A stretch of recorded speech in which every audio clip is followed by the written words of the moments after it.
लोकसभा चुनाव को लेकर राजस्थान में कांग्रेस की तरफ से अभी पहली लिस्ट आना बाकी है। कांग्रेस ने हालांकि दूसरे राज्यों की 39 सीटों पर उम्मीदवारों की घोषणा कर दी है। वहीं राजस्थान में उम्मीदवारों के नामों को लेकर मंथन जारी है। कयास लगाए जा रहे हैं कि कांग्रेस राजस्थान में भी जल्द उम्मीदवारों की घोषणा कर सकती है। इस बीच कांग्रेस को अपने दिग्गज नेताओं से काफी उम्मीद है, लेकिन अभी भी इन नेताओं के चुनाव लड़ने को लेकर संशय बना हुआ है।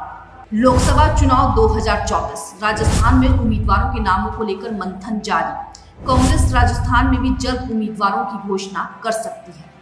लोकसभा चुनाव नजदीक आते ही नेताओं का दल बदल का सिलसिला जारी है। कांग्रेस सरकार में केंद्रीय मंत्री रहे लालचंद कटारिया रविवार को कांग्रेस से नाता तोड़ बीजेपी का दामन थामेंगे। इसके साथ ही गहलोत सरकार में गृह राज्य मंत्री रहे राजेंद्र यादव, पूर्व विधायक आलोक बेनीवाल, पूर्व विधायक विजयपाल मिर्धा, खिलाड़ी लाल बैरवा के साथ कई दिग्गज नेता कल सुबह 11 बजे भारतीय जनता पार्टी का दामन थामेंगे। कांग्रेस को एक और बड़ा झटका, कल बीजेपी में शामिल होंगे पूर्व केंद्रीय मंत्री लालचंद कटारिया। राजस्थान कांग्रेस के लिए यह एक बड़ा झटका है। लालचंद कटारिया पूर्व केंद्रीय मंत्री और वरिष्ठ जाट नेता है। जाट समाज के बीच कटारिया की अच्छी पैंठ है। कटारिया के साथ ही पूर्व विधायक खिलाड़ी लाल बैरवा, पूर्व राज्य मंत्री राजेंद्र यादव के साथ ही कई नेता भाजपा ज्वाइन करेंगे। कटारिया ने दिया राजस्थान कांग्रेस को बड़ा झटका। कांग्रेस नेता खिलाड़ी लाल बैरवा ने कांग्रेस को लेकर कहा, कांग्रेस में अब अति हो गई है, मैं बंधुआ मजदूर तो नहीं। इसके बाद से ही दल बदलने के कयास लगाए जा रहे थे। एक साथ कई दिग्गजों के शामिल होने की बात कही जा रही थी। लोकसभा चुनाव से पहले इन दिग्गज कांग्रेस नेताओं का भाजपा में शामिल होना राजस्थान कांग्रेस के लिए वाकई में ही एक बहुत बड़ा झटका है। कांग्रेस में अब अति हो गई है, मैं बंधुआ मजदूर तो नहीं। बैरवा राजस्थान की अशोक गहलोत सरकार में कृषि मंत्री और यूपीए सरकार में केंद्रीय ग्रामीण विकास राज्य मंत्री रहे लालचंद कटारिया अब बीजेपी के साथ नई पारी शुरू करने जा रहे हैं। इससे पहले उन्होंने हाल ही में हुए विधानसभा चुनाव लड़ने से भी मना कर दिया था। लालचंद कटारिया राजस्थान की गहलोत सरकार में कृषि मंत्री थे।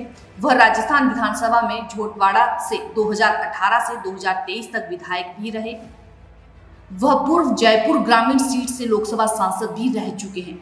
उनके पिता स्वर्गीय राम प्रताप कटारिया आमेर सीट से विधायक रह चुके हैं। जानिए कौन है लालचंद कटारिया। विधानसभा चुनाव लड़ने से किया था मना। हाल ही में हुए विधानसभा चुनाव से पहले लालचंद कटारिया ने कांग्रेस अध्यक्ष मल्लिकार्जुन खड़गे को पत्र लिखकर कहा था कि मैं चुनाव नहीं लड़ना चाहता, अध्यात्म की ओर ध्यान लगाना चाहता हूं।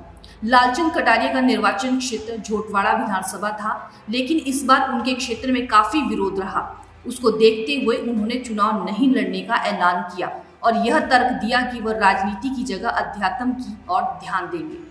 लेकिन बीते दिनों उपराष्ट्रपति जगदीप धनखड़ के साथ उनकी मुलाकात के दौरान आरएसएस से जुड़े हुए पदाधिकारी भी मौजूद थे, जो इस बात की ओर इशारा कर रहे थे कि शायद अब कटारिया कांग्रेस का दामन छोड़कर बीजेपी की राह पकड़ सकते हैं।